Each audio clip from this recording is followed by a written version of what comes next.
हिरनी गर्भवती पानी पी रही थी, पीछे से सिंह की दहाड़ आई, वो बेचारी भयभीत होकर छलांग मारी तो गर्भ छलांग लगाने के कारण योनि द्वार से जल में गिर पड़ा और वो उस पार जाकर उसके प्राण निकल गए। भरत जी ने देखा कि राधा वल्लभ श्री हरिवंश। तो आइए सुनते हैं दिव्य चरित्र गुरु जी के मुख से। जड़ भरत पूर्व जन्म में स्वयंभू ऋषभ देव जी के पुत्र थे। भरत जी की आसक्ति जितनी भगवान के प्रति थी उतनी ही मृग के प्रति हो गई। आइए सुनते हैं दिव्य चरित्र। अपने चक्रवर्ती सम्राट पद, अपने पुत्र, अपनी रानियां, प्रजा, सबका मोह त्याग कर गंडकी नदी के किनारे त्रिकाल स्नान करना, पर्णकुटी में रहना, रात दिन भगवान को वहीं वन पत्र पुष्पों से पूजा करना, ऐसा रोमांच होना, भगवान के ध्यान में मगन होकर अश्रु प्रवाह करना, ये स्थिति भरत जी महाराज की थी। कल आपने प्रसंग में सुना कि एक हिरनी गर्भवती पानी पी रही थी, पीछे से सिंह की दहाड़ आई, वो बेचारी भयभीत होकर छलांग मारी तो गर्भ छलांग लगाने के कारण योनि द्वार से जल में गिर पड़ा और वो उस पार जाकर उसके प्राण निकल गए। भरत जी ने देखा कि अब इस बच्चे को बचाने वाली माँ तो मर गई और मैं ये देख रहा हूं, मेरा कर्तव्य बनता है इस बच्चे को बचाएं। दौड़ पड़े और धारा से उस बच्चे को गोद में ले ली। बहुत उत्तम बात, हर साधु हृदय को ऐसा करना चाहिए। किसी भी जीव की रक्षा करना परहित सरिस धर्म नहीं भाई। भरत जी ने वही किया जो एक संत हृदय को करना चाहिए। अब 2-4 घंटे में हिरन के बच्चे में चलने की, दौड़ने की ताकत आ जाती। 2-3 दिन से उसे प्यार दुलार से रखकर और किसी हिरनों के झुंड में छोड़ देना चाहिए। पर वो आसक्ति जो पुत्र स्नेह को दबाकर भगवान की तरफ चल रही थी, वही आसक्ति हिरन के स्नेह में फैल गई। हर समय उसे गोद में ले रहना, उसके लिए जाकर हरी हरी धूप की नई नई कोपें उसको पवाना, बड़ा दुलार करना, और कभी कभी हृदय से लगा के कहते, बेटा तेरा सर्वत्र मंगल। देखो महापुरुषों का हृदय कैसा, जिस हिरन को स्वीकार किया उसको परम पद में पहुंचा दिया, भले 3 जन्म लगे। यही महापुरुषों को होता है, अपनी परवाह नहीं कर, बेटा तेरा सर्वत्र मंगल हो। अब सोचते अगर इसको छोड़ दिया, कहीं कुत्ते, भेड़िए या बाघ आदि खा गए तो ये मेरी शरण में है, मुझे दोष लगे, बुद्धि मोह ग्रसित हो रही है। धीरे धीरे भगवान की आराधना का नियम छूटा। अब अगर ध्यान में बैठना चाहते हैं तो तुरंत स्मरण आता है, कहां गया हिरन का बच्चा, बस उसी की दृष्टि। अगर वो 5 मिनट ओझल हो जाए तो ऐसे विकल हो जाते जैसे विरहिणी आकाश में देखते हैं तो चंद्रमा में वही हिरन का चिन्ह दिखाई देता है। पृथ्वी में खुर देखते हैं तो कहते पृथ्वी तो बड़ी सौभाग्यशाली, मृग शावक के चरण चिन्हों से चिन्हित है, जैसे गोपी जन भगवान श्री कृष्ण के चरण चिन्हों से चिन्हित भूमि को देख। ऐसी दशा, क्योंकि प्रेमी जो भगवत मार्ग का पथिक होता है उसका हृदय बड़ा द्रवित और एकाग्र होता है। वो जिधर जाएगा उधर वैसे ही जाएगा जैसे भगवान में लगता है।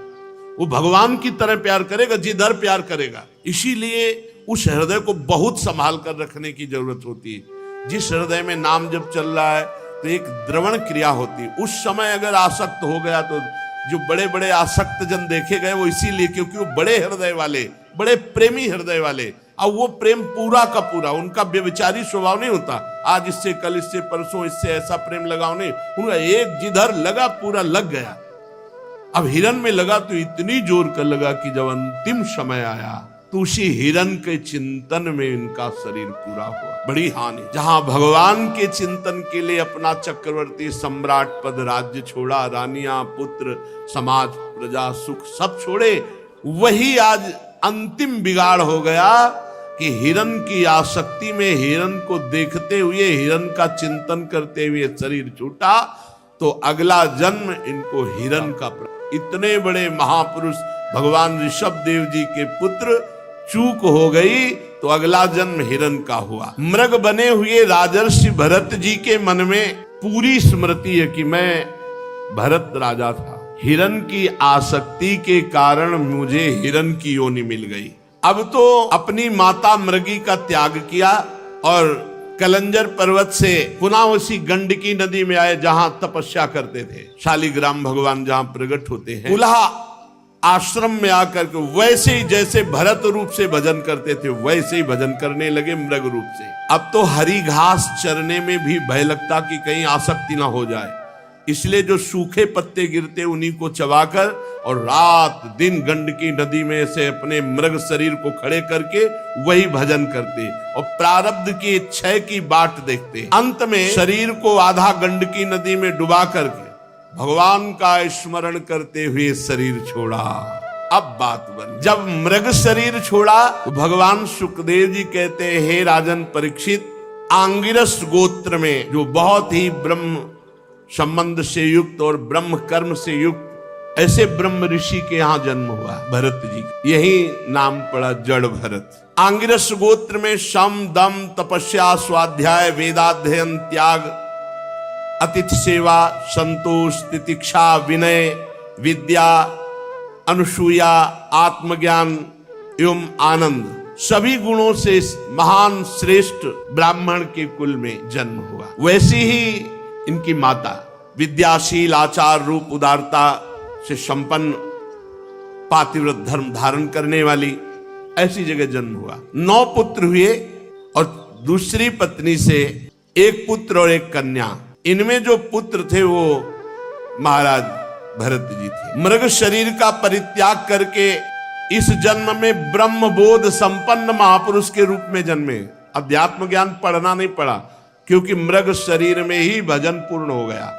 यद्यपि पशु शरीर में भजन नहीं होता, लेकिन ये राजर्षि भरत के रूप में जो भजन किया और परहित के लिए अपना जीवन अर्पित कर दिया, उसके प्रभाव से मृग शरीर में भी पूर्व स्मृति और भजन ये बना रहा।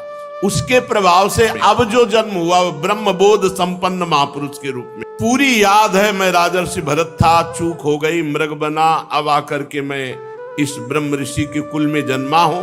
पूर्व जन्म का पूरा स्मरण होने के कारण अब कोई विघ्न ना हो जाए, इसलिए वो पागलों जैसी वृत्ति में रहते हैं। बाल्यावस्था से हर समय भगवत स्मरण परायण, ओठ बंद और पागलों जैसी चेष्टा। श्री भगवान के चरणों का स्मरण मूर्ख, पागल, अंधा, बहरा ऐसा अपने को दिखाने लगे बचपन से ही। क्यों? कोई प्यार न कर बैठे, कहीं किसी से अपनापन न हो जाए। तस्यापि वा आत्मजस्य विप्राह पुत्र स्नेहानुबद्ध मना आसमा वर्तनात् संस्कारान यथोपदेशम विदधान उपनीतस्य चा पुनः शौचाच मनादीन कर्म नियमानन। पिता को बड़ा प्रेम था इनके ऊपर, क्योंकि ये ब्रह्मबोध संपन्न महापुरुष थे, पर सबको पता चल गया था कि ये बालक पागल है। शास्त्रानुसार समावर्तन पर्यंत जो पूर्व के अर्थात विवाह के पूर्व के जितने संस्कार ब्राह्मणत्व के हैं वो सब उपनयन संस्कार आदि से युक्त किया। पर देखें ये तो बेटा पागल है। पिता का कर्तव्य है पुत्र को शिक्षा देना, इसलिए बड़े प्यार से समझाते। शौच के बाद ऐसे पवित्र हुआ जाता है, ऐसे आचमन किया जाता है, ऐसे ऐसे रहना चाहिए। भरत जी बिल्कुल उपदेश के विरुद्ध आचरण करते, जैसा उपदेश उसके विरुद्ध आचरण। क्यों? पिता की आसक्ति हम पे ना हो जाए, हमारी आसक्ति पिता पे ना हो जाए। साचापि तदुहा पितृ सन्निधावेवा सध्रीचीन म्यु इसम करोति छंदास्याध्यापयिष्यन् सा व्याहृति भी सा प्रणो शिरस्त्रिपदीम सावित्रीम। बहुत उपाय किया कि गायत्री मंत्र याद करवा दे। 4 महीने पूरा प्रयास किया, वर्षा काल में एक भी छंद याद नहीं करवा। फिर बसंत ग्रीष्म चैत्र वैशाख ज्येष्ठ आषाढ़ प्रणव सहित गायत्री मंत्र याद कराने का पूरा प्रयास किया, लेकिन पागल जैसी चेष्टा। पूर्ण विद्वान, बड़ा हृदय में दुख हुआ कि ये मेरा बेटा पागल है, और ये पता ले कि ये बेटा ऐसा है कि कुल के कुल परम पावन कर देगा। पर बहुत प्यार था भरत जी के प्रति उनके पिता का, इसलिए बार बार वो पुत्र को अच्छी तरह शास्त्रों की शिक्षा देते। शौच, वेदाध्ययन, व्रत, नियम, गुरु सेवा, अग्नि सेवा, ब्रह्मचर्य पालन, इन सब की कुछ नहीं। ठीक विपरीत चेष्टा, पागलों जैसी, मूर्खों जैसी। वो हार गए और कुछ समय बाद उनका शरीर पूरा हो गया पिता का। अब तो स्वतंत्र हो गए, क्योंकि और कोई प्यार ही नहीं करता था, पिता ही प्यार करते थे। इन महापुरुष को पागल मूर्ख समझकर कोई प्यार नहीं करता, केवल पिता प्यार करते थे। वो भी पधार गए। पूर्व परंपरा के अनुसार उनकी मां उनके साथ सती हुई। अब तो कोई बोलने वाला नहीं, जो भाई थे वो समझते थे मूर्ख और पागल है। वो कर्म कांड को सब कुछ समझने वाले विद्वान ब्राह्मण थे। अब ब्रह्म ज्ञान रूपी परा विद्या का सिद्ध महापुरुष भरत जी को कौन जाने, इसलिए वो भरत जी के प्रभाव को न जानने के कारण ये मूर्ख है ऐसा समझकर उपेक्षा करते। पिता के परलोक सिधारने पर बड़ी अव्यवस्था भरत जी के साथ, क्योंकि भाई लोग मूर्ख समझते थे, पागल समझते थे। बचा खुचा बाछी अन्न जैसे पशुओं को फेंका जाता है, ऐसे उनको दे, वो आराम से, शरीर का प्रारब्ध है ऐसा मान के पा लेते। कोई काम बताते वो काम, कोई मार रहा है, कोई अपमान कर रहा है, कोई थूक रहा है, वो बिल्कुल वैसी पागल। और ब्रह्म बोध परा विद्या के सिद्ध महापुरुष भरत जी के अंदर कोई मान अपमान का विचार ही नहीं रह गया था। साधारण लोग जो नर पशु कहे जाते हैं, नर पशु, मनुष्य रूप में पशु रूप, जो भगवान से विमुख केवल संसार के राग में लगे, वो उनको पागल करके अपमानित करते। कोई थूक देता, कोई ईंट मारता, कोई। भरत जी परा ब्रह्म विद्या के ज्ञानी महापुरुष, पर पागलों जैसी वृत्ति। कोई उनको मूर्ख कहता, कोई पागल कहता, प्रायः पागल करके ही पुकारा जाता है। और ब्रह्मबोध संपन्न महापुरुष। तो भरत जी भी ठीक वैसे ही स्वांग रचते कि सब पागल समझे, उसी के अनुरूप भाषण करते भरत जी। साचा प्राकृतिर दुपद पशुभिर रुनमत जड बधिरेत्यभिभाष्यमाणो यदा तदनुरूपाणि प्रभासते कर्माणि च सा कार्यमाणः परेच्छया करोति। जैसे लोग उनको मूर्ख और पागल समझते, तो वैसे ही चेष्टा करते कि हाँ वास्तविक ये पागल और मूर्ख है। कोई कोई तो इनको अपने काम में लगा लेता है।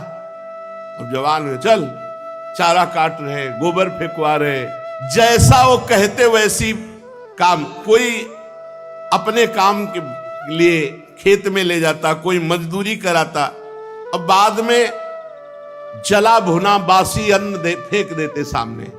क्या स्थिति महापुरुष की। उसी को ऐसे, हे शरीर तेरा प्रारब्ध।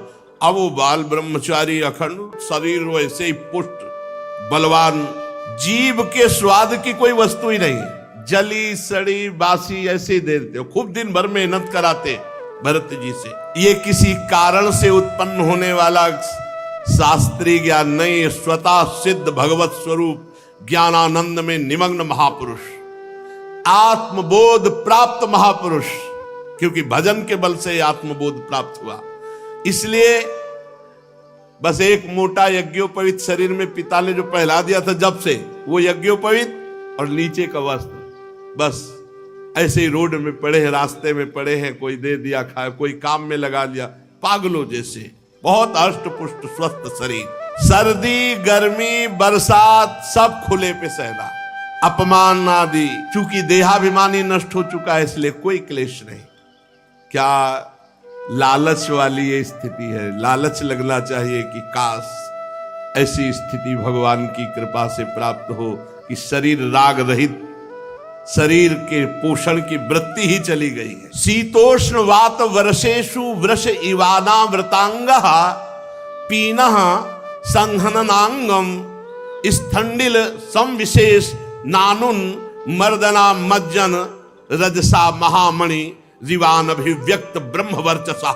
जैसे आग राख से ढक जाए पर अंदर आग है, जैसे मणि के ऊपर धूल लग जाए, ऐसे ही महाराज न कभी स्नान करते न कोई शरीर सफाई। सर्दी गर्मी बरसात आंधी, इसमें लिखा हुआ है नहाना धोना कोई मतलब नहीं, भगवत स्वरूप। शीतोष्ण वात वर्षेषु, गर्मी ठंडी हवा वर्षा, वृष इवानावृतांग, सांड की तरह खुले शरीर सहते। भगवान ने आदेश किया है साधक और साधु को, मात्रा स्पर्शास्तु कौन्ते शीतोष्ण सुख दुखदा आगमा पाइनो अनित्यास्तास्तितिक्षस्व। भारत, हे अर्जुन, ये आने जाने वाले गर्मी सर्दी मान अपमान सुख दुख हर्ष शोक इन सब को सह जाओ, अगर सह गए तो परम पद के अधिकारी हो जाओगे। भरत जी बड़ा ही हष्ट पुष्ट शरीर, पृथ्वी पर पड़े रहते, कभी स्नान नहीं करना, कभी हाथ पैर नहीं, मुंह नहीं धोना, कभी नहीं। स्थिति इनको प्राप्त हो गई। 3 बार स्नान साधन में करते थे पीछे गंडकी नदी में, 3 बार या 3 बार सो भले चाहे जाए स्नान का। तो हष्ट पुष्ट गठीला शरीर, पृथ्वी पे पड़े रहना, ना हाथ पैर धोना, ना मुंह धोना, ना नहाना, शरीर पर अंगुलों मैल जम गया था। क्या सुंदर स्थिति है, क्या सुंदर स्थिति। ब्रह्मतेज ऐसे जैसे धूल से ढका हुआ महामणि, एक मैला कुचैला कपड़ा है कमर में बस, और एक मैला यज्ञोपवीत। सब लोग यही जानते थे कि ये मूर्ख पागल है, मूर्ख पागल है। बहुत तिरस्कार करते भरत जी, काम करवाते, मारते। इतना बड़ा महापुरुष ऐसे सह रहे, ये जनता बहुत काम कराती और तिरस्कार करती, गांव के लोग बहुत तिरस्कार करते। बहुत महिमाशाली स्थिति है। नहीं तो यदा तू परत आहारम कर्म वेतनत इह माना स्वभ्रातृभिरपि केदार कर्माणि निरूपितस् तदपि करोति किंतु न समम विषमम न्यूनमधिक मिति। जब उनके भाइयों ने देखा कि लोग मजदूरी कराकर इसे भोजन दे देते हैं, तब बुलाया चल, और खेत में अपने काम में लगाया। यहां खुदाई करो, पूरे को बराबर करना है। तो कह रहे कि ना समम विषमम न्यूनमधिक मिति। जहां समान खुदाई करनी थी वहां कुआं जैसा गड्ढा कर दी, जहां लगा दिया खोदो तो बस वहीं खोदते चले गए, क्योंकि ये पता नहीं चलना चाहिए कि ये बुद्धिमान है, मूर्ख है, ये पागल है, यही पता चल। क्यारियां ठीक करने में लगा, सब उल्टा कर दिया, सब क्यारियों में कुआं जैसा खोद दिया। भाई उनको डांटते, धक्का मारते, और भोजन में क्या देते? खली, भूसी, भुने हुए उड़द और चावल की कनकी सूखी ऐसे, जैसे जानवर को दी जाती है, या पके हुए अन्न की जली हुई खुरचन। कैसे महापुरुष है, जिनको विश्व का परम पवित्र भोग सब मिलना चाहिए, वो कैसे जी रहे। स्पष्ट लिखा हुआ है कि उनके आहार में चावल की कनी, खली, भूसी, भुने हुए उड़द ऐसे सूखे और वो ऐसे चबा लेते, या पके हुए अन्न की जली हुई खुरचन, जली हुई, वो दे देते। बड़े अमृत के समान उसे शरीर का प्रारब्ध समझकर खा लेते। भगा दिया भाई, धक्का मार, एक काम नहीं। दूसरे भाई ने पकड़ लिया, खेत की रखवाली करो, खेत की। अब वो खेत की रखवाली क्या करे? खेत इधर, आसन लगा इधर में पड़े, उनसे खेत से मतलब क्या है? विपरीत। वो जो भी कार्य करते तो उसके विपरीत, जिससे पक्का सबको समझ में आया कि पागल है, वहीं पड़े हुए थे। और एक डाकुओं के सरदार ने भद्रकाली से कामना की थी कि पुत्र हो जाएगा तो नरबलि चढ़ाएंगे। नरबलि मतलब मनुष्य को काटेंगे आपके सामने, और संयोग से पुत्र हो गया। तो भद्रकाली को मनुष्य की बलि देने के लिए एक पुरुष को पकड़वा मंगाया, राजा था दस्युराज। अब उस पुरुष को छोड़ दिया गया बाजार में, खूब जो चाहो खा लो। उसको पता नहीं, वो जलेबी, गुलाब जामुन जो जो बढ़िया पसंद सबको खा रहा था। एक दुकानदार ने धीरे से कहा, खूब खा लो, अब इन्हें गर्दन कटेगी जाके तुम्हारी। क्यों भूले, तो ऐसे फिरी थोड़ी खाने को मिल रहा है। दस्युराज ने आज उत्सव मनाया है और तुम उनके बलि पशु हो, तुम्हारी गर्दन कटेगी। तो उसने दोना पत्तल जो होता वो साथ लिए, भागा, वहां से निकल गया, भाग गया। अब जो रक्षक थे उनको, वो तो खुला छोड़े हुए थे कि खा पी लेगा, पकड़ लेंगे। जब देखा कि वो आदमी भाग गया तो सोचा अगर राजा से कहा जाके तो हम ही किसी को भी बलि चढ़ा देगा, इसलिए तुरंत कोई नर पशु पकड़ना चाहिए। दैववश वो तो भाग गया जिसको पकड़ के लाए थे। चारों ओर सेवक दौड़े कि अब कोई मनुष्य मिल जाए, नहीं तो हम लोगों की बलि चढ़ा देगा राजा। तो रात के समय तक दैवी योग दृष्टि पड़ी आंगिरस गोत्री ब्रह्म प्राप्त महापुरुष श्री जड़ भरत जी के ऊपर। अब जंगल में देखा तो खेत में तो पड़े ऐसे। अरे बोले देवी भी प्रसन्न हो जाएगी और राजा भी प्रसन्न हो जाएगा, क्योंकि बहुत तगड़ा आदमी है, अष्ट पुष्ट बलवान। और उस समय वीरासन में बैठे हुए थे, रात्रि के नजदीक आए, पकड़ लिया, कोई विरोध नहीं। बोले हमारे स्वामी का कार्य इससे बहुत सिद्ध हो जाएगा, देवी बहुत प्रसन्न हो जाएगी। रस्सियों से बांध लिया, बंधवा लिया आपने, कोई रोका नहीं, बिल्कुल पागलों जैसी चीज। जो शरीर का होना है वो पक्का होना, जो नहीं होना है वो नहीं। रस्सियों से बांध ली, ले गए भद्रकाली के मंदिर में। अब बाजार में नहीं छोड़ा कि एक तो निकल गए, अब दोबारा अगर वहीं सीधे मंदिर ले गए। पद्धति के अनुसार बढ़िया उट्टन लगाया गया। आज जीवन में उट्टन लग रहा है महाराज, जीवन में कोई प्यार से तो उट्टन लगाया नहीं। भरत जी ले और लंबे हाथ बढ़िया उट्टन लगा कर। अब ये नहीं कि ज्ञान नहीं, पता है, तलवार भी रखी, पता है दोनों शरीर का है, जो शरीर का प्रारब्ध है उसको भोगना होगा। विधि पूर्वक बढ़िया इत्र फुले लगा के स्नान, सब नए नए वस्त्र पहनाए गए, चंदन लगाया गया, माला, जैसे अब गर्दन कटनी है तो माला भी। फिर सुंदर खीर पुआ भोजन, डट के भरत जी ने, कोई चिंता नहीं, पता है, अज्ञानी थोड़ी, परम ज्ञानी है। फिर धूप दीप से आरती की गई, क्योंकि बलि चढ़ाना है।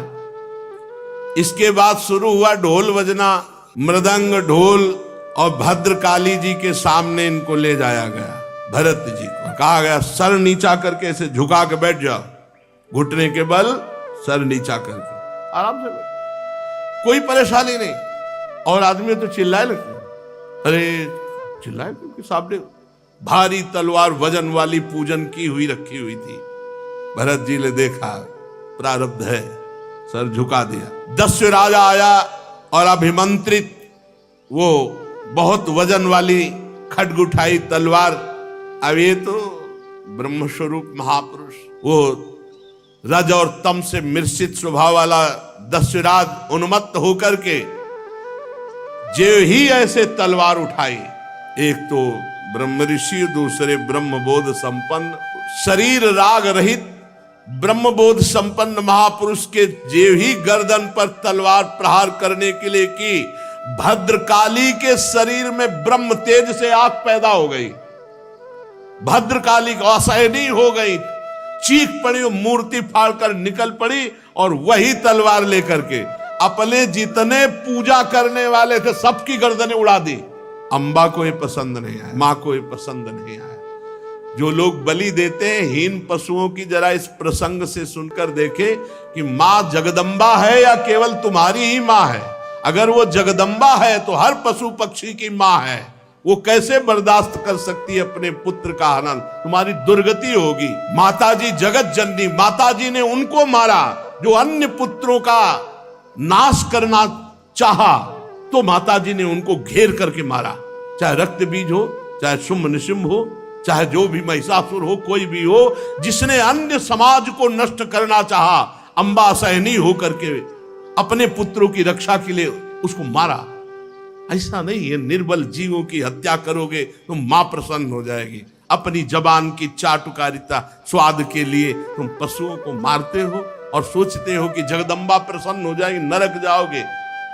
किसी भी जीव की हत्या ऐसे नहीं लिखी, कोई देवी देवता नहीं चाहता कि आप किसी जीव की हत्या करें वो प्रसन्न हो जाए। अरे उनको चाहिए तो पूरे विश्व को चाट जाए, वो अंबा है। देवी के शरीर में आग पैदा हो गई और फाड़कर मूर्ति निकल पड़ी और वही खड्ग छीनकर अपने समस्त पूजकों को काट डाला। माताजी ने बड़ा भयानक हाहाकार मचा दिया। भद्रकाली है, विकराल अट्टहास। ये देखो ब्रह्मबोध संपन्न हुआ, रस्सी से बांध लाए तो बंध के आ गए, नहा दिया तो नहा लिया, खवा दिया, गर्दन झुकाओ, गर्दन झुका दी, अंबा प्रकट हुई, सबको काट डाला। अब कोई बांधने वाला ले तो चल दिया।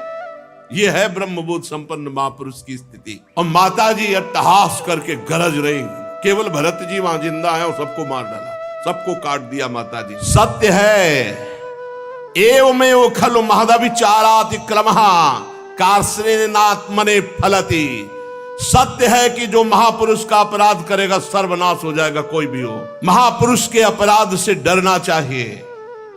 दैवी शक्ति भी रक्षा नहीं, अपने उपासकों की गर्दनें काट दी। जो देहाभिमान रूपी सुदृढ़ ग्रंथि जिनकी नष्ट हो चुकी है, समस्त प्राणियों की जो आत्मा है वैरहीन है, साक्षात ऐसे ब्रह्मबोध संपन्न महापुरुष का अपमान भद्रकाली भी नहीं सह पाई। भद्रकाली के शरीर में आग पैदा हो गई और मूर्ति फोड़कर प्रकट होकर अपने उपासकों को काट डाला। भगवत भक्त परमहंसों के लिए देखो सिर कटने का अवसर आने पर भी कोई भय नहीं, और बच गए तो कोई हर्ष नहीं, उठे और चल दिए। आराम से मस्ती से जा रहे थे, खूब पूजे, तिलक लगे, खाए पे, नए कपड़ा पहने थे, मस्ती से। उधर सिंधु सौवीर देश का राजा रहुगण, ये वही रहुगण है हिरन, भरत जी के कर कमल से द्वारा पोषित। अब ये भला आकर सिंधु सौवीर देश का राजा, और ये जा रहे थे कपिल भगवान से सत्संग करने, पालकी में बैठ के। कहा था ना भरत जी ने हिरन के रूप में जब ये थे कि बेटा तेरा सर्वत्र मंगल हो, अर्थात मैं तेरा सर्वत्र मंगल करूंगा। पालकी पर चढ़कर जा रहा था, जब इक्षुमती नदी के किनारे पहुंचा तो पालकी उठाने वाले कहारों के जमादार की एक कहार को बुखार आ गया और वो डगमगाने लगी पालकी, असमर्थ। तो कहा भाई एक नया किसी को खोज लो, राजा है वो तो हुक्म पे। तो इन्हीं को देखा, बढ़िया नए कपड़ा पहले, खीर पाए, तिलक लगवाए, आ रहे थे। सोचा ये बहुत हष्ट पुष्ट मनुष्य है, जवान है, बैल जैसी ताकत है, बहुत बढ़िया कहार का, गोखर बद्धुरम बोढ़ मलमिति पूर्वविष्टि ग्रहित ही। ये तो अपार बल रखता है, जैसे बैल में, जैसे पुष्ट जानवर में, ये बोझा तो बढ़िया ढो सकता है। ए चलो, चल दी। आज तक अभी उपदेश नहीं दिया, पकड़े हुए कहारों के साथ इनको लगा दिया। अब वो कहार जो राजा की पालकी में होते हैं वो शिक्षित होते हैं। महाराज तो मस्त, बहुत बढ़िया कहार मिल गया। महात्मा भरत जी इस कार्य के योग्य तो बिल्कुल नहीं थे। चुपचाप चार कहारों के बीच में एक में इनको एक तरफ लगा दिया। अब ये केवल पृथ्वी में देखते थे कि कोई जीव पैर के नीचे दब न जाए, क्योंकि महात्मा ऐसे ही चलते हैं दृष्टि नीचे करके। अब दूसरे कहार तो केवल एक बाण पृथ्वी थोड़ी देखते, वो तो पूरा, और वो शिक्षित है, और ये तो आराम से देख करके, और ये इतने तगड़े बलवान कि अगर कदम रोक दिए तो तीनों के कदम रुक गए, क्योंकि बलवान है पकड़े हुए। अगर वो संभाल के लंबी टांग मारे तो तीनों मुंह भरा हो रहे। राजा रहुगण ने कहा ये क्या प्रमाद है, पालकी डोल रही, पालकी हिल रही है, ये ऊंची ऊंची हो रही है। कहारों ने डर कर कहा महाराज की जय जय हो, आप चाहें तो हमें दंड दे सकते हैं, पर हम निर्दोष हैं। ये जो नया कहार आया है सारा दोष इसी का है। महाराज हमारा प्रमाद नहीं, हम तो नियम के अनुसार पालकी चला रहे हैं। ये नया कहार जो आया है ये बहुत बलवान है, ये जैसा हिला डुला देता वैसे पालकी हिल डुल जाती है। ये जल्दी जल्दी ठीक से हमारी तरह नहीं चल रहा है महाराज। राजा रहुगण ने सोचा संसर्ग दोष उत्पन्न हो जाएगा तो फिर सब में दोष आ जाएगा, इसलिए इसको दंड देना चाहिए, इसका प्रतिकार करना चाहिए। ये अपनी तो चाल बिगाड़ ही रहा है, हमारे और कहारों की चाल बिगाड़ रहा है। रहुगण क्रोधित होकर, यद्यपि उसने महापुरुषों का सेवन किया था, लिखा है महापुरुषों का सेवन किया था, मतलब कपिल भगवान से सत्संग करने जा रहा तो कोई छोटा मोटा थोड़ी सत्संगी, तो कौन है, भरत जी के द्वारा सत्संग प्राप्त किया हुआ, दुलार प्राप्त किया हुआ। थोड़ा क्रोधित होकर के व्यंग भरे वचन कहा कि ये नए कहा, अरे भैया हमें लगता है तुम बहुत दुबले पतले हो, क्योंकि बहुत हष्ट पुष्ट थे। व्यंग वचन, हमें लगता है तुम बहुत थक गए हो। अच्छा तुम्हारे साथियों ने सहारा भी नहीं दिया। अच्छा ऐसा लगता है तुम पूरा बल लगाकर अकेले पालकी ढो रहे हो। तुम्हारा शरीर तो बहुत पतला है, मोटा ताजा तो है नहीं। हमें लगता है तुम जवान भी नहीं हो, बुढ़ापा ने घेर रखा है। बार बार ताना मारता जड़ भरत जी के ऊपर। चुप, वैसे पालकी, कुछ नहीं, ना मानो सुनाई ही नहीं दिया। भरत जी की दृष्टि में जैसे पालकी वैसे शरीर, पंचभूतों से रचित पालकी, पंचभूतों से रचित शरीर, और दोनों अविद्या के कार्य, और बोलने वाला भी अविद्या में युक्त, इसलिए कुछ नहीं बोले। किंतु पालकी अब भी सीधी नहीं चल रही थी। अब जैसे कई कई जगह 5-5 लाइन चीटी चलती है, ऐसे मारी छलांग तो ये तो कब पकड़े थे, नहीं तो नीचे आ जाते पालकी के। राधा रहुगण को बहुत क्रोध आया, आग बबूला हुए, अरे ये क्या, तू जीता ही मर गया है, तू मेरा निरादर कर रहा है, मेरा उल्लंघन कर रहा है, मालूम देता है तू प्रमादी है। जैसे दंड पाणी यमराज का दंड निष्फल नहीं जाता, ऐसे मैं तुझे दंड दूंगा, तेरा इलाज करूंगा, तेरे होश ठिकाने लाऊंगा। जड़ भरत जी ने एक बार देखा कि इलाज तो गुरु हमने तुम्हारा कर ही दिया है इलाज तो हो ही गया है तुम्हारा, क्योंकि तुमको कांधे पे ले लिया। पहले भी कांधे पे लिया था और अब भी कांधे पे लिया है। हमें 3 जन्म लगे, अब तुम्हारा इलाज पक्का हो जाएगा। अनाप शनाप बातें रहुगण। उनको बड़ा पांडित्य का ज्ञान अभिमान था कि मैं बहुत ज्ञानी हूं रहुगण को। जड़ भरत जी ने देखा कि कच्ची बुद्धि और मुस्कुराए। आज जिंदगी में पहली बार बोले महाराज। श्री भगवत रसिक जी कहते हैं कि बोले ना बोले तो हृदय की ग्रंथि खोले।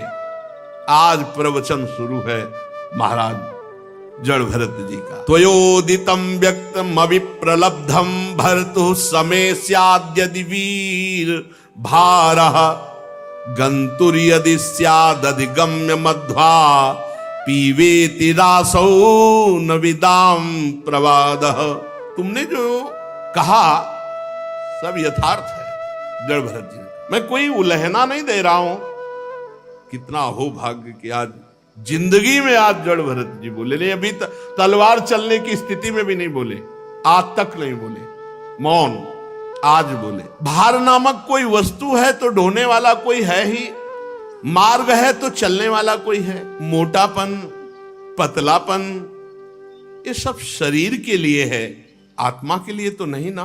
क्या ज्ञानी जन ऐसी बातें करते हैं जैसे तुम करते हो? कैसे समझा रहे? जैसे बेटा को समझा।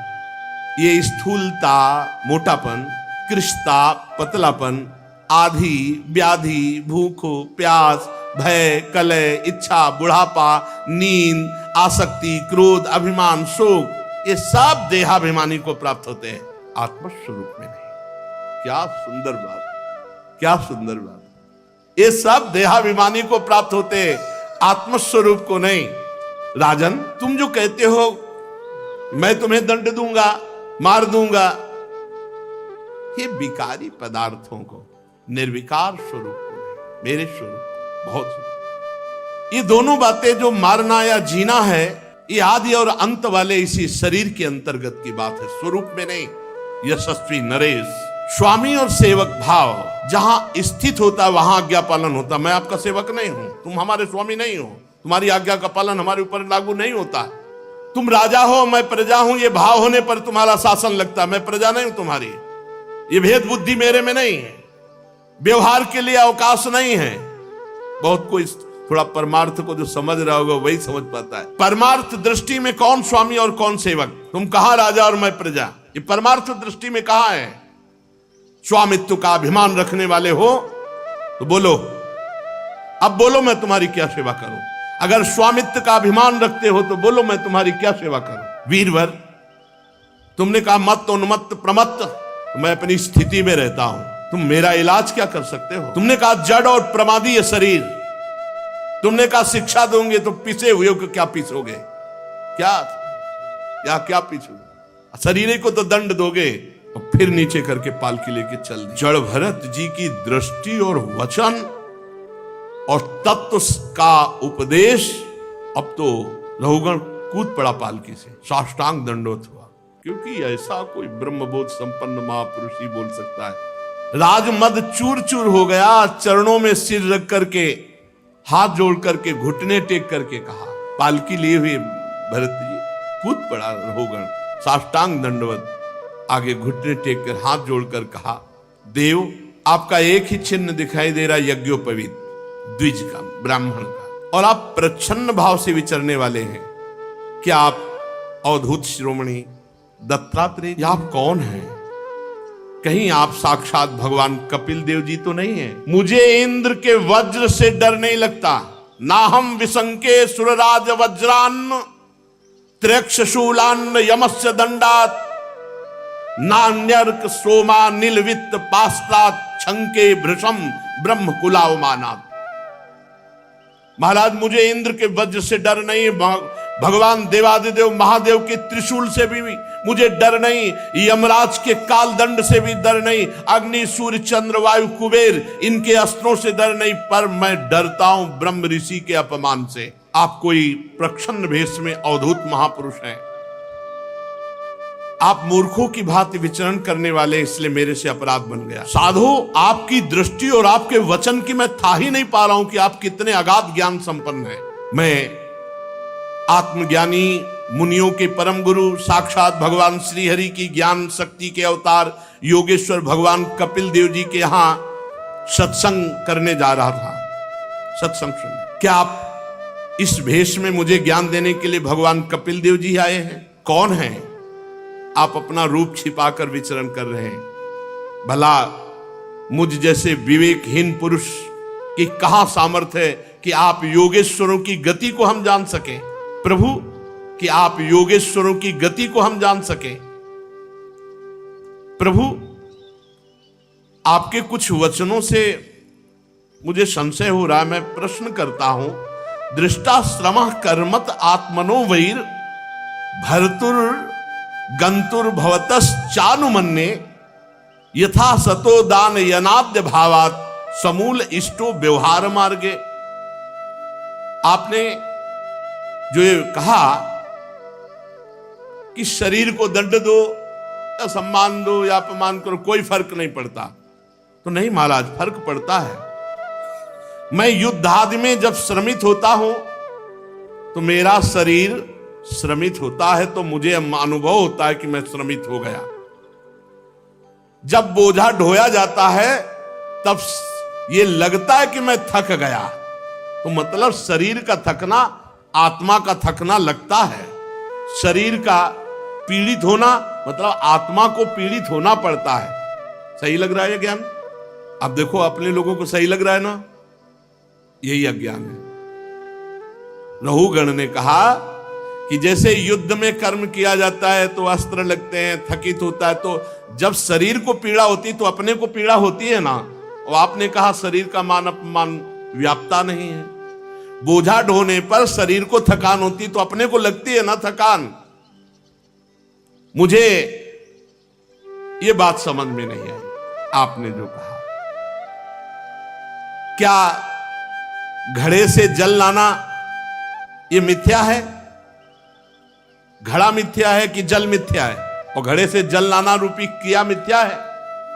क्योंकि जड़ भरत जी ने कहा शरीर और पालकी और जाने की क्रिया ये सब मिथ्या है। देह का सुखद या दुखद प्रभाव आत्मा पे पड़ता है, रहुगण ने कहा। जैसे आपने कहा नहीं पड़ता, माना। चूल्हे पे रखी है बटलोई और बटलोई में है पानी और पानी में है चावल, और जब अग्नि का ताप लगता है तो बटलोई भी गर्म होती है, पानी भी खौलता है और चावल भी पकता है। ऐसे ही जब शरीर को पीड़ा होती है तो अंतःकरण को पीड़ा होती है, जब अंतःकरण को पीड़ा होती है तो आत्मा को होती है। तो बिल्कुल सही करेक्ट लग रहा है, बहुत बढ़िया बोल रहा है, लेकिन ये आत्मज्ञान नहीं, ये देहाभिमान के अंतर्गत बात है। और आपने जो कहा कि दंड देना व्यर्थ है, हमारे को दंड देना व्यर्थ है, तो व्यर्थ कैसे हो सकता है? राजा का कार्य है प्रजा को शासन में लेना, उद्दंडों को दंड दे करके ठीक करना। उन्मत्तों को दंड देना पिसे हुए को पीसने के समान व्यर्थ नहीं हो सकता। इसलिए भगवान की सेवा होती है उद्दंडों को दंड दे करके पवित्र करना।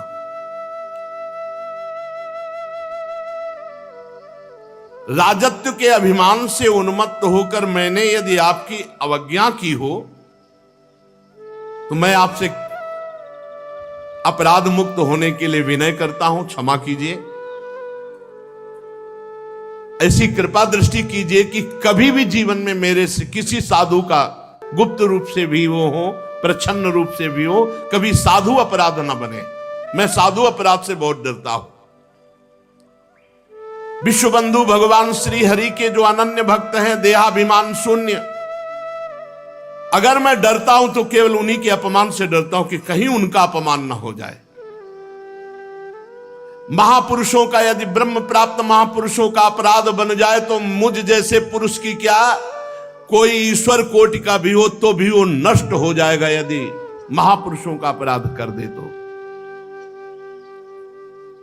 जड़ भरत जी बोले, अकोविदः कोविदवाद वादान वदस्यथो नाति विदाम वरिष्ठः ना सूरयो ही व्यवहार मेनम तत्वावमर्शेन सहा मनंती। राजन, तुम अज्ञानी हो, बातें पंडितों की करते हो, ऊपर ऊपर की हो, तुम्हें बिल्कुल ब्रह्मबोध नहीं, बिल्कुल आत्मज्ञान नहीं। ये बात हे ऊपर ऊपर की तर्क वितर्क बात करने वाला कोई ब्रह्मबोध संपन्न थोड़ी होता है। बातें पंडितों जैसी करते हो, तुम अज्ञानी मूर्ख हो, ब्रह्मबोध नहीं। ये देखो, अगर ब्रह्मज्ञानी की बात ना सुनी जाए तो वो बात लग रही कि पूरी सही है। तुम्हारी गणना ज्ञानियों में नहीं हो सकती। तत्व ज्ञानी पुरुष तुम्हारे अविचार सिद्ध स्वामी सेवकादि व्यवहार को कभी सत्य स्वीकार नहीं करते। तुम लौकिक व्यवहार को तुम परम सत्य आत्मस्वरूप से जोड़ते हो। वेदवाक्य अधिकतर गृहस्थो जनित यज्ञ विधि विस्तार में व्यस्त हैं और आत्मस्वरूप का जो बोध है वेदातीत है। इसलिए भगवान ने भी कहा, त्रैगुण्य विषया वेदा निस्त्रैगुण्य भवार्जुन, अर्थात वेदातीत स्थिति को प्राप्त हो। राग द्वेषों की बात करते हो और तत्व ज्ञान की अभिव्यक्ति करना चाहते हो। राग द्वेष युक्त तुम्हारा चित्त है और तत्व ज्ञान की बात कर रहे हो। बात तो करते हो पंडितों जैसी, हो अज्ञानी। ये गृहस्थोचित यज्ञ आदि सकाम कर्म करने वाले, स्वर्ग का सुख देखने वाले, ये तत्व ज्ञान के विषय को जान सके या शब्दों को समझ सके, इतनी सामर्थ्य नहीं होती।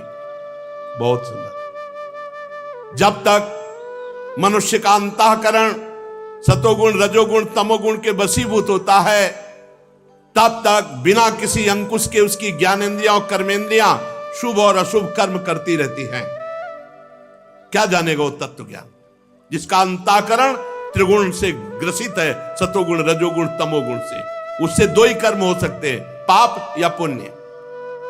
ये मन वासना में विषयासक्त, गुणों से प्रेरित, विकारी और शरीर रूपी उपाधियों के से युक्त है। ये मायामय मन संसार चक्र में छलने वाला है।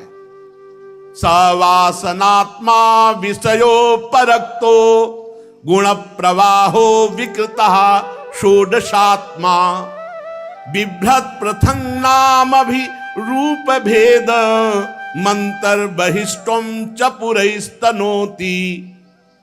ये माया में मन संसार चक्र को छलने वाला है। यही देहाभिमानी जीव को सुख दुख आदि से बांध देता है। जब तक ये मन जीवित रहेगा तब तक जागृत और स्वप्नावस्था में व्यवहार प्रकाशित करता हुआ जीव को बांधे रहता है। इसलिए पंडित जन मन को ही त्रिगुणमय अधम संसार और गुणातीत परमोत्कृष्ट मोक्ष पद का कारण बताते हैं। तस्मान मनोलिंग मदो वदंती गुणा गुणत्वस्य परावरस्य। जो मन परमात्मा में स्थित तो मुक्त पदवी, और विषय में स्थित तो बंधन युक्त। विषयासक्त मन जीव को संसार में फांस के रखता है और भगवदासक्त मन मोक्ष पदवी प्राप्त कराता है। जो वासनामय मन है वही बंधन युक्त है और जो निर्वासनिक परमात्म चिंतन में तन्मय मन है वही मोक्ष पद है। घी से भींगी हुई बत्ती खाने वाले दीपक में तभी तक धुआं निकलता है जब तक घी है, और घी समाप्त हो गया तो अग्नि तत्व में लीन हो जाता है। उसी प्रकार जब तक विषय भोग है, विषय भोगों में सुख बुद्धि है, तभी तक ये कर्म बनते हैं, उनकी वृत्तियां होती हैं। और जहां विषय भोगों का भाव हट जाता है तो सब शांत हो जाता है। न दीपक, न बत्ती, न आग, ऐसे न संकल्प, न कोई क्रिया, न कोई भोग वासना। एक स्थिति जैसे बताते हैं, ये दीवाल घड़ी का सेल हटा दो तो सेकेंड, मिनट, घंटा वाली सुई वही ठप। ऐसे मन, बुद्धि, चित्त, अहंकार, इंद्रियां सब भगवत स्थित, सब भगवत स्थित। अब कैसे जानोगे? 5 मिनट तो ये स्थिति आती नहीं है। 5 मिनट ऐसी स्थिति कि सब कुछ भगवदाकार। 5 कर्मेंद्रियां, 5 ज्ञानेंद्रियां, 1 अहंकार, ये 11 मन की वृत्तियां हैं। 5 प्रकार के कर्म, 5 तन्मात्राएं, 1 शरीर, ये 11 उसके आधारभूत विषय कहे गए हैं। गंध, रूप, स्पर्श, रस, शब्द, ये 5 ज्ञानेंद्रियों के विषय हैं। मल त्यागना, संभोग करना, गमन करना, भाषण करना, लेना देना, ये 5 कर्मेंद्रियों के विषय है। और शरीर को ये मेरा है, मैं हूं, ऐसा ये अहंकार का विषय है। जो अहंकार की इन वृत्तियों को, इंद्रियों के इन प्रवाह को मैं मानकर भोग रहे हैं, वो तत्व ज्ञान क्या जाने।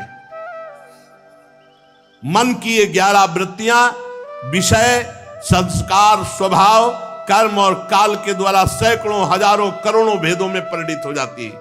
किंतु सत्ता, क्षेत्रज्ञ, आत्मा के प्रकाश से प्रकाशित है। आत्मा में इनका कोई प्रभाव नहीं, क्षेत्रज्ञ इनसे कोई संबंध नहीं रखता। ये जीव जबरदस्ती इनको पकड़े हुए है। यही कोई हमें नहीं बांधे, हम इनको पकड़ेंगे। संसार बंधन में डालने वाली अविशुद्ध कर्मों में प्रवृत्ति, ये वृत्तियों का प्रवाह संसार की ओर जागृत, स्वप्न और सुषुप्ति में छिप जाती है, जागृत स्वप्न में प्रकट रहती है। लेकिन क्षेत्रज्ञ आत्मा में इनका कोई प्रभाव कभी भी नहीं, न जागृत में, न स्वप्न में, न सुषुप्ति में। ये तीनों अवस्थाएं देहों की हैं, आत्मा की नहीं। जिस प्रकार वायु संपूर्ण स्थावर जंगम प्राणियों में प्राण रूप से प्रविष्ट होकर उन्हें प्रेरित करती है, उसी प्रकार आत्मस्वरूप भगवान वासुदेव साक्षी स्वरूप रहकर संपूर्ण प्रपंच को देखते रहते हैं। आपका स्वरूप साक्षी स्वरूप है, भोक्ता करता स्वरूप नहीं। जब तक शुद्ध ज्ञानोदय नहीं होता राजन, तब तक माया का कोई तिरस्कार नहीं कर सकता। ये जो सबकी आसक्ति छोड़ चुका है, जो काम, क्रोध, लोभ, मोह, मद, मत्सर 6 शत्रुओं को जीत चुका है, वही आत्म तत्व को जान सकता है, अन्यथा नहीं। जब तक आत्मा के उपाधि रूप मन को संसार दुख का क्षेत्र नहीं समझा जाता, तब तक ये मन भटकता रहता है। मन भटकता रहता है तो शोक, मोह, रोग, राग, लोभ, वैर, ये सब बढ़ते रहते हैं। राजन, तुम्हारा मन ही तुम्हारा बलवान शत्रु है और तुम्हारी उपेक्षा करने से इसकी शक्ति बढ़ गई है। यद्यपि ये सर्वथा मिथ्या है, तथापि ये तुम्हारे आत्म स्वरूप के ज्ञान को आच्छादित कर रखा है। सावधान, श्री गुरुदेव के चरणों की उपासना करके ज्ञान रूपी अस्त्र से इस मन रूपी शत्रु को मार डालो। श्री जड़ भरत जी महाराज के नमो नमः कारण विग्रहाय स्वरूप तुच्छीकृत विग्रहाय नमो अवधूत द्विज बंधुलिंग निगूढ़ नित्यानुभवाय तुभ्यम। नमो नमः, नमो नमः, बार बार चरणों में गिर रहा है रहोगे। प्रभु मैं आपको बार बार नमस्कार करता हूं, बार बार नमस्कार करता हूं। मैं समझ ही नहीं पा रहा आपके ज्ञान को। विशुद्ध आत्मबोध आपने जगत का उद्धार करने के लिए देह धारण किया। योगेश्वर परमानंद स्वरूप, आप तो बहुत उच्च कोटि की अवस्था को प्राप्त महापुरुष है। एक जड़ ब्राह्मण का वेश धारण किए हुए नित्य ज्ञानमय स्वरूप को जन साधारण की दृष्टि से ओझल किए हुए अपने को पागल जैसा दिखाने वाले, हे अवधूत शिरोमणि, नमो अवधूत द्विज बंधुलिंग निगूढ़ नित्यानुभवाय तुभ्यम। मैं आपको बार बार नमस्कार करता हूं। प्रभु, जैसे प्यासे को पानी अमृत जैसा मिल जाए, ऐसे आपकी वाणी मुझे शीतलता प्रदान, जैसे ज्वर पीड़ित को ठीक औषधि मिल जाए। प्रभु, मैं देहाभिमान रूप विषैले सर्प से डस लिया गया था, आज आपके अमृतमय वचन औषधि का काम कर रहे हैं। हे देव, मैं आपसे संशयों की निवृत्ति तो कराऊंगा ही, पहले ये जो आपने अध्यात्म योग का उपदेश किया। राधा वल्लभ श्री हरिवंश, अगर आपको ये दिव्य और दैविक भगवान जी के प्रिय भक्त जड़ भरत जी का दिव्य चरित्र पसंद आया होगा तो जरूर लाइक, शेयर, सब्सक्राइब करके और हमारे चैनल से जुड़ सकते हैं। हम ऐसे ही दिव्य दिव्य दैविक महापुरुषों के और संतों के महापुरुषों के चरित्र लाते रहेंगे। सभी लोगों को राधे राधे। मैं इसे सरल ढंग से समझना चाहता हूं। मुझे आत्मज्ञान समझाने की चेष्टा, मुझे कैसे आत्मज्ञान हो ये समझाने की चेष्टा करें तो फिर भरत जी महाराज जो बोलते हैं वो आगे चलता है। श्री राधा वल्लभ लाल की जय।